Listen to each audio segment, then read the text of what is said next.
Hi everyone! Thank you for coming to my channel. Today I want to talk about how to face and overcome your fear and have some courage to try something new which will open your possibilities. So I want to share my experience of this conference. Some of you might have seen my Facebook post, Twitter post, or LinkedIn post that I talked as a plenary speaker for this conference called Korea TESOL National Conference 2020. Originally, I was contacted by the conference organizer and asked if I can speak as a plenary speaker in Masan, South Korea. So I was supposed to travel to Masan City on April 25th and give a plenary speech to the participants as a usual conference. So I said yes. And I was getting ready for the speech. I was getting my presentations ready, but because of the coronavirus, the organizer contacted me and say, we are making the conference everything online and all the speakers' presentation will be online. Are you okay with that? And I said yes, because I've done online sessions, Zoom sessions, webinars. I'm like, no problem. I'm okay with that. And I feel comfortable going online. Then a few days later, I was contacted again and we were talking about what kind of style we're gonna do it. And yeah, of course, one of the option was, doing Zoom and a webinar, but since it was the first online conference for them and I would need a moderator and that will make it very complicated, so the organizer told me that the safest way is to do the recording session and play it during the plenary time. So I said, sure, of course. And back then I didn't have any fear because I was 100% confident that I'm used to online stuff, so I can do it. Then I scheduled recording session and I was ready, but one day before, the night before the recording session, I couldn't go to sleep. And I had these thoughts in my head. Hey, did you think about this? Yeah, you've done webinar or Zoom sessions, but you can always see the participants or audience reaction. And your strength for presenting is that you always make the session very interactive. So I have done plenary talk before too, but back then too, I was interacting with the audience and I asked the audience to talk to the neighbors, small group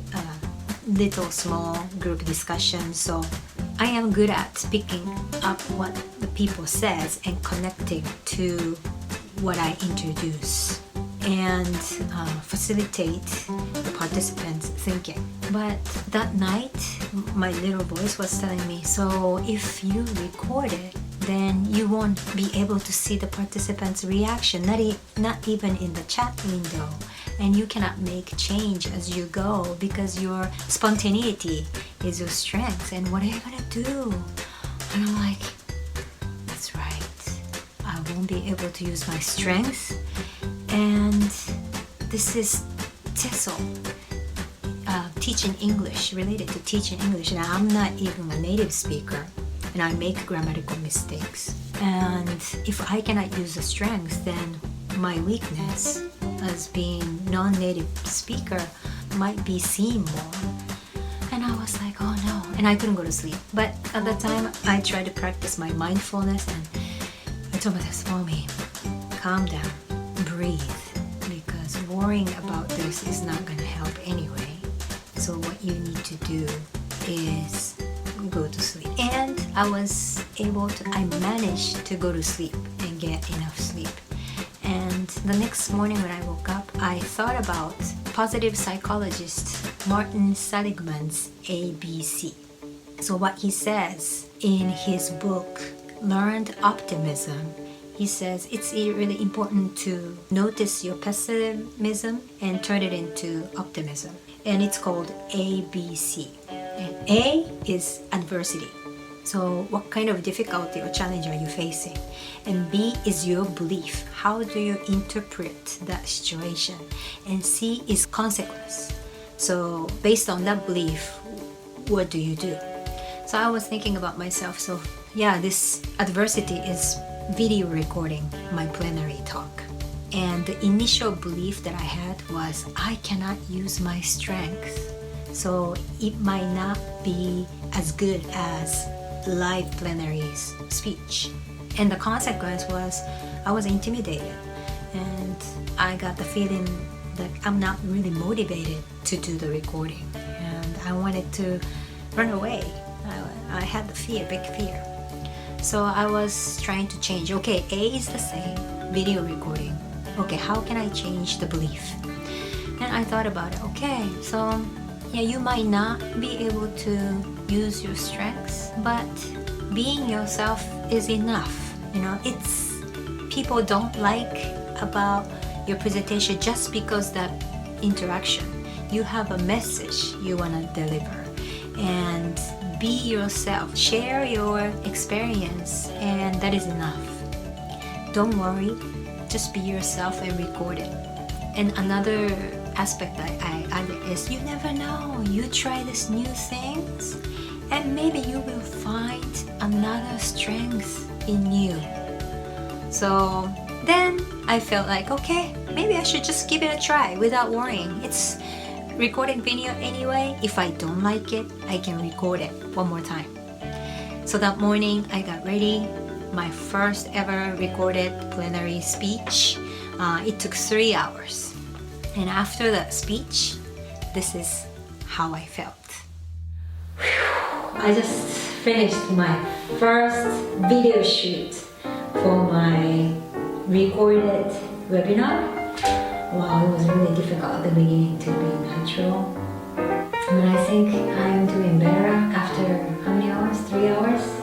I hope that I get used to it and I get better at it so I can make YouTube videos and to be a YouTuber in the near future. So I watched the video afterwards and I didn't like it. I didn't think it was maximizing my strength. So I said, okay, I'm gonna do the next video shoot. And 2 days later, I went back again and spent another 2 hours to record my speech, and I felt better. And after the second shoot, this was how I felt. 안녕하세요. 皆さんこんにちは. Hi everyone. I just finished my second video shoot, which was more than 2 hours, and I'm losing my voice. And I'm usually on my diet, try to avoid fatty food and sugar, but I have to eat this pastry with a lot of whipped cream and coffee. I'm so exhausted, but I'm glad I'm done.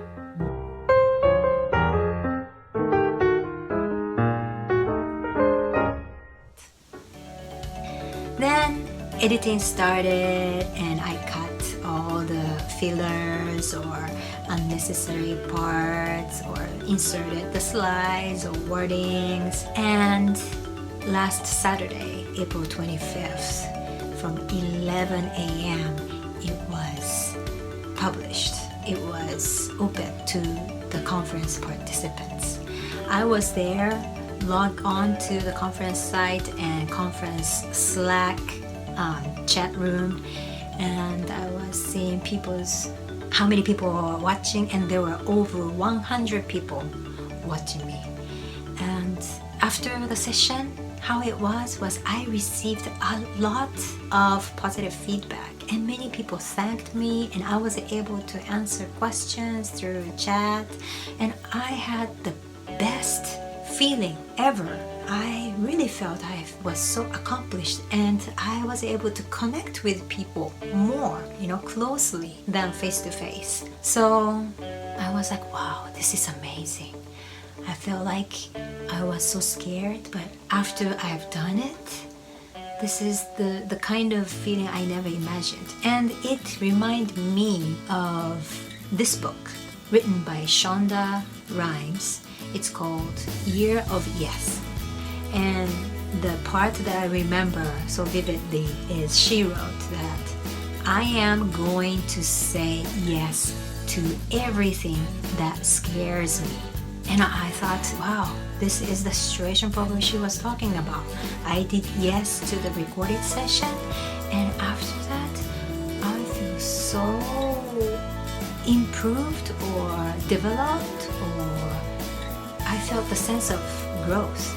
And I thought about one more quote, which was by Jack Canfield. Everything you want is on the other side of fear. And I thought about it. Oh yeah, I thought about making YouTube videos, but I thought, nah, I'm not gonna be good at it, or nobody's gonna be interested, so I never done it. But after doing these video shoots, now I feel like, maybe I can give it a try to make a YouTube video. So that's why I did my first YouTube video on April 19th, my birthday, after 2 recording sessions. And more than I expected, I have 30 subscribers and more than 600 views, and I'm really happy and I'm really enjoying making YouTube videos. So today I want to tell you that if you have a fear to do something, please use this ABC technique and change your fear and try, because you will be so surprised at how much opportunities, new opportunities you will have after your courageous action. So my question today for you is, what kind of fear do you have? And what are the things you've been wanting to try but you haven't? And what's holding you back? And how can you change your belief to be able to do something new? Thank you for listening, and I hope to see you in my next video. Thank you.